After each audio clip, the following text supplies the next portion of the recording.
We're going to call in our good friend Terry Jeffrey, a national syndicated columnist who recently took a look at some new Census Bureau numbers concerning Americans on government-funded health care plans.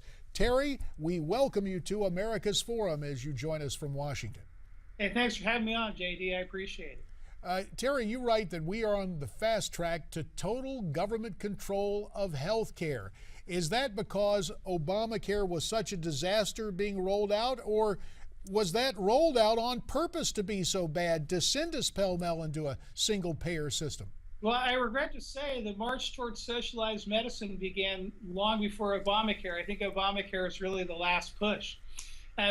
Each year, the Census Bureau puts out a report on health insurance in the United States, JD. The recent one just came out in September. It showed that as of 2013, before Obamacare fully came into place, before the individual mandate came on, before the exchanges were actually putting people in insurance plans, there was 107,581,000 Americans already enrolled in government health care plans. That was 34% of the population. So we know this is going to grow hugely with Obamacare, with its subsidies and with its expansion of Medicaid. And Terry, what role does the expansion of Medicaid play in this explosion of Americans relying on the government for health care?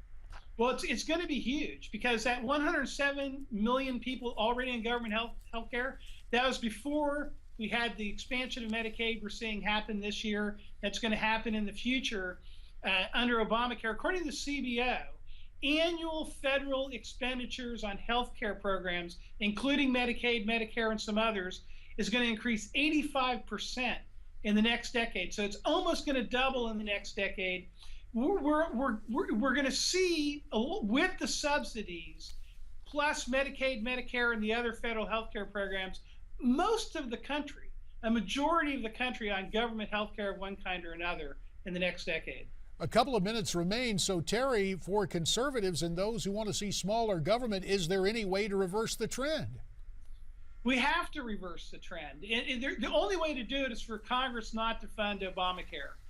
Ted Cruz had the right idea. Mike Lee had the right idea last year, but the Republicans caved on it. The latest CR fully funds Obamacare.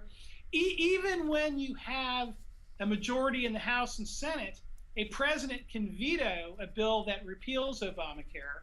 And even if you have a Republican president who would sign it, you're going to need to get past cloture in the Senate.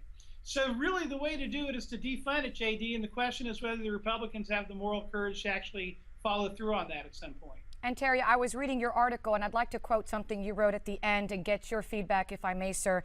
America is on a fatal, fast fall to total government control of health care. And along with government control of health care, we will get government control of some of the most consequential decisions in our lives.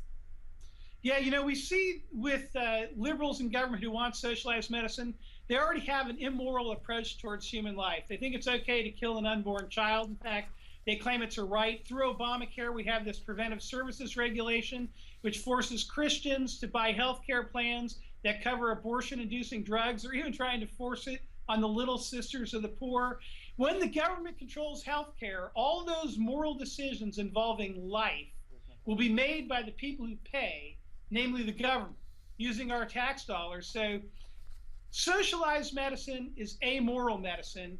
Human life will be degraded if the federal government gets full control of medicine, which is the path they're onto today. And we will have to end it there. Terry Jeffrey, we appreciate your input on this very important topic. Terry says Republicans have not repealed Obamacare, and essentially that they're running scared. Do you agree? Why don't you tweet us your comments at Newsmax TV, #America's Forum. There's also newsmaxtv.com/comment.